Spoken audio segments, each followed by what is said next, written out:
ਚਾਹ 'ਚ ਬਿਸਕਿਟ ਡਬੋ ਕੇ ਖਾਣਾ ਜਿੱਡੀ ਭੈੜੀ ਗੱਲ ਸਮਝੀ ਜਾਂਦੀ ਹੈ ਨਾ, ਏਡੀ ਭੈੜੀ ਨਹੀਂ ਹੈ। ਸਾਡੇ ਇੱਕ ਭਾਈ ਨੇ, ਵੱਡੇ ਦੋਸਤ ਵੀ ਨੇ, ਨੈਬ ਦੇ ਵਿੱਚ ਨੇ ਲਾਹੌਰ। ਅਸੀਂ ਉਹਨਾਂ ਦੇ ਘਰ ਗਏ, ਵਾਹਵਾ ਦੇਰ ਦੀ ਗੱਲ ਹੈ, ਤੇ ਉਹਨਾਂ ਨੇ ਨਾ ਚਾਹ ਦਿੱਤੀ ਨਾਲ ਬਿਸਕਿਟ। ਮੈਂ ਇੱਕ ਬਿਸਕਿਟ ਫੜ ਕੇ ਨਾ ਚਾਹ 'ਚ ਡੋਬ ਕੇ ਨਾ ਤੇ ਖਾਧਾ। ਤੂੰ ਮੈਨੂੰ ਵੇਖ ਕੇ ਨਾ ਤੇ ਹੱਸਣ ਲੱਗ ਪਿਆ।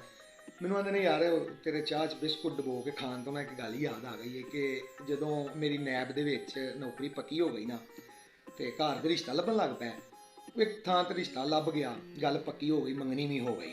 ਉਹ 5-7 ਵਾਰੀ ਅਸੀਂ ਵੀ ਗਏ, ਉਹ ਵੀ ਆਏ, ਗੱਲ ਫਾਈਨਲ ਹੋ ਗਈ। ਚੱਲਦਾ ਸੀ ਪਿਆ ਨਿਜ਼ਾਮ। ਈਦ ਆ ਗਈ ਤੇ 28 ਰੋਜ਼ੇ ਨਾਲ ਡਰਾਈਵਰ ਛੁੱਟੀ ਟੁਰ ਗਿਆ। ਤੇ ਅੰਮਾ ਦੇ ਮੈਨੂੰ ਆਂਦੇ ਨੇ ਕਿ ਕੁੜੀ ਨੂੰ ਕੱਪੜੇ ਛਪੜੇ ਜੁੱਤੀਆਂ ਦੇਣ ਜਾਣੇ ਨੇ, ਤੇ ਇੰਜ ਕਰਕੇ ਤੂੰ ਹੀ ਨਾਲ ਲਗਾ ਜਾ, ਮੈਨੂੰ ਉੱਥੇ ਬਾਹਰ ਲਾ ਦੇ, ਮੈਂ ਅੰਦਰ ਆਪਣਾ ਕੰਮ ਮੁਕਾ ਲਾਂਗੀ, ਤੂੰ ਅੱਧਾ ਪੌਣਾ ਘੰਟਾ ਜਿਹੜਾ ਲੱਗਾ, ਜਿਹੜਾ ਤੇਰਾ ਨਿੱਕਾ ਮੋਟਾ ਕੰਮ ਹੋਇਆ, ਕਿਤੇ ਆਉਣਾ ਜਾਣਾ ਹੋਇਆ ਤੇ ਬੇਸ਼ੱਕ ਹੋ ਆਵੀਂ। ਮੰਗਣੀ ਹੋਈ ਸੀ। ਉਹਨਾਂ ਨੇ, ਮੈਂ ਗਿਆ ਤੇ ਜਾ ਕੇ ਉੱਥੇ ਬੂਹੇ ਅੱਗੇ ਲਾਂਦੇ ਆਣਾ, ਉਹਨਾਂ ਨੇ ਵੇਖ ਲਿਆ ਸਾਨੂੰ। ਉਹਨਾਂ ਨੇ ਮੈਨੂੰ ਵੀ ਅੰਦਰ ਸੱਦ ਕੇ ਤੇ ਬੈਠਕ 'ਚ ਪਾ ਲਿਆ। ਤੇ ਮੈਂ ਇਕੱਲਾ ਹੀ ਬੈਠਾ ਸਾਂ। ਉਹਨਾਂ ਚਾਹ ਸ਼ਾਹ ਦਿੱਤੀ, ਚਾਹ ਸ਼ਾਹ ਪੀਤੀ, ਅੰਦਰੋਂ ਮਾਰੀ ਫਾਰਗ ਹੋ ਕੇ ਤੇ ਆਏ। ਅਸੀਂ ਵਾਪਸ ਆ ਗਏ। ਉਹਨਾਂ ਨੇ PTCL ਫੋਨ ਹੁੰਦੇ ਸਨ ਉਦੋਂ, ਤੇ ਉਹ ਜਦੋਂ ਅਸੀਂ ਵਾਪਸ ਆਪਣੇ ਘਰ ਆਏ ਨਾ, PTCL ਫੋਨ ਤੇ ਜਨਾਬ ਉਹਦੀ ਮੰਗੇਤਰ ਮੇਰੀ ਦੀ ਅੰਮਾਂ ਦਾ ਫੋਨ ਆ ਗਿਆ, ਸੱਸ ਮੇਰੀ ਦਾ। ਉਹ ਮੈਨੂੰ ਆਖਿਆ ਕਿ ਭਾਈ ਕੁੜੀ ਆਂਦੀ ਹੈ ਕਿ ਮੈਨੂੰ ਇਹ ਰਿਸ਼ਤਾ ਨਹੀਂ ਮਨਜ਼ੂਰ। ਉਹ ਆਂਦੇ ਨੇ, ਮੈਂ ਬੜਾ ਪਰੇਸ਼ਾਨ ਹੋਇਆ ਕਿ ਮੈਂ ਤਾਂ ਉੱਥੇ ਇੰਜ ਦਾ ਕੀਤਾ ਵੀ ਕੁਝ ਨਹੀਂ, ਇਕੱਲਾ ਬੈਠਾ ਸਾਂ, ਕੋਈ ਹਰਕਤ ਵੀ ਐਸੀ ਵੈਸੀ ਨਹੀਂ ਕੀਤੀ, ਤੇ ਇਹ ਕੁੜੀ ਇੰਜ ਕਿਉਂ ਆਂਦੀ ਹੈ ਪਈ? ਹੈ ਵੀ ਮਾਸ਼ਾਅੱਲਾ ਤਕਰੀਬਨ 6 ਫੁੱਟ ਕੱਦ, ਉੱਚੇ ਲੰਮੇ, ਬੜੇ ਖੂਬਸੂਰਤ, ਮਤਲਬ ਚਿੱਟਾ ਰੰਗ, ਸੋਹਣੇ ਨੇ। ਉਹ ਆਂਦੇ ਨੇ, ਮੈਂ ਸੱਸ ਆਪਣੀ ਨੂੰ ਆਖਿਆ ਕਿ ਚਲੋ ਰਿਸ਼ਤੇ ਦਾ ਤੇ ਉਹ ਆਂਦੀ ਹੈ ਨਹੀਂ ਮਨਜ਼ੂਰ, ਤੇ ਇੰਜ ਕਰੋ ਕਿ ਮੇਰੀ 1 ਮਿੰਟ ਉਹਦੇ ਨਾਲ ਗੱਲ ਤੇ ਕਰਾਓ, ਮੈਂ ਵਜ੍ਹਾ ਤੇ ਪੁੱਛਾਂ ਕੀ ਵਜ੍ਹਾ ਆਵੇ, ਮਤਲਬ ਕਿਤੇ ਅੱਗੇ ਹੋਵੇ ਤਾਂ ਮੈਂ ਫੇਰ ਇੰਜ ਦੇ ਕੋਈ ਕੰਮ ਕਰਕੇ ਖਰਾਬ ਨਾ ਕਰ ਲਵਾਂ, ਪਤਾ ਤੇ ਹੋਵੇ ਨਾ ਕੀ ਮਸਲਾ ਹੈ।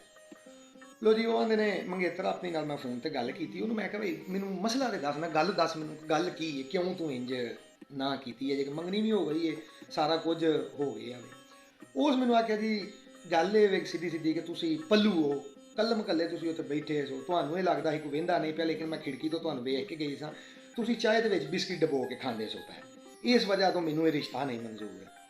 ਉਹ ਆਂਦੇ ਨੇ, ਮੈਂ ਕਿਹਾ ਚਲੋ ਠੀਕ ਹੈ, ਰਿਸ਼ਤਾ ਨਹੀਂ ਮਨਜ਼ੂਰ, ਨਹੀਂ ਕਰਦੇ, ਛੱਡੋ ਇਸ ਗੱਲ ਨੂੰ, ਲੇਕਿਨ ਅੰਮਾ ਆਪਣੀ ਨੂੰ ਆਖ ਕੇ ਕਦੀ ਚਾਹ ਬਣਾਈ, ਤੂੰ ਮੇਰੇ ਨਾਲ ਫੋਨ ਤੇ ਹੀ ਰਹਿ, ਗੱਲ ਕਰਦੇ ਆ।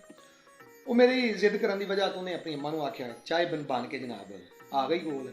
ਮੈਂ ਉਹਨੂੰ ਆਖਿਆ ਕਿ ਤੂੰ ਨਾ ਜਿਹੜੇ ਬਿਸਕਿਟ ਮੈਂ ਵਧਾ ਕੇ ਆਇਆ ਸਾਂ ਨਾ, ਉਹ ਬਿਸਕਿਟ ਮੰਗਾ, ਇੱਕ ਵਾਰੀ ਨਾ ਮੇਰੇ ਕਹਿਣ ਤੇ ਉਹ ਚਾਹ ਦੇ ਵਿੱਚ ਬਿਸਕੁਟ ਡੋਬ ਕੇ ਖਾ ਤੇ ਸਹੀ, ਰਿਸ਼ਤਾ ਮੁੱਕ ਗਿਆ, ਸਾਰਾ ਕੁਝ ਠੀਕ ਹੈ, ਲੇਕਿਨ ਇੱਕ ਵਾਰੀ ਨਾ ਚਲੋ ਇਹ ਹੀ ਸਮਝ ਲੈ ਕਿ ਜਿਹੜਾ ਥੋੜਾ ਜਿਹਾ ਤਲਕ ਹੈ ਸੀ ਉਹਦੇ ਸਦਕਾ ਨਾ ਬਿਸਕੁਟ ਵਿੱਚ ਡਬੋ ਕੇ ਖਾ। ਲੋ ਜੀ, ਉਹਨਾਂ ਕਿਹਾ ਜੀ ਉਹ ਉਦੋਂ ਉਹਨੇ ਨਾ ਉਹ ਬਿਸਕੁਟ ਚਾਹ 'ਚ ਡੋਬ ਕੇ ਖਾਧਾ, ਤੇ ਆ ਜਿਹੜੀ ਤੁਸੀਂ ਚਾਹ ਪੈ ਪੀਂਦੇ ਹੋ ਤੇ ਨਾਲ ਆ ਜਿਹੜੇ ਬਿਸਕੁਟ ਆਏ ਨੇ ਨਾ, ਅੱਜ ਚਾਹ ਵੀ ਉਸੇ ਬਣਾਈ ਏ ਤੇ ਬਿਸਕੁਟ ਵੀ ਉਹਨੇ ਖੋਲ ਕੇ ਤੇ ਨਾਲ ਤੁਹਾਨੂੰ ਦੇ ਕੇ ਘੱਲੇ ਨੇ। ਕਿ ਗੱਲ ਦਾ ਮਕਸਦ ਇਹ ਵੀ ਕੁਝ ਕੰਮ, ਕੁਝ ਗੱਲਾਂ ਐਸੀਆਂ ਹੁੰਦੀਆਂ ਨੇ ਕਿ ਜਿਹੜੀਆਂ ਅਸੀਂ ਸਿਰਫ ਸੁਣ ਕੇ ਹੀ ਛੱਡ ਦਿੰਦੇ ਆ, ਉਹਨਾਂ ਤੇ ਅਮਲ ਨਹੀਂ ਕਰਦੇ। ਇਹਦੇ ਵਿੱਚ ਕੋਈ ਭੈੜੀ ਗੱਲ ਨਹੀਂ ਹੈ। ਔਰ ਯਕੀਨ ਮੰਨੋ ਕਿ ਤੁਸੀਂ ਕਦੀ ਚਾਹ ਦੇ ਵਿੱਚ ਬਿਸਕਿਟ ਡਬੋ ਕੇ ਖਾਓ ਨਾ, ਤੁਹਾਨੂੰ ਪਤਾ ਲੱਗੇ ਕਿ ਬੜਾ ਮਜ਼ਾ ਹੁੰਦਾ ਹੈ, ਤੇ ਇੱਕ ਦੀ ਥਾਂ ਤੇ ਜੇ 2-3 ਇਕੱਠੇ ਡੋਬ ਕੇ ਖਾਓਗੇ ਉਹ ਚੋਖਾ ਮਜ਼ਾ ਹੁੰਦਾ ਹੈ।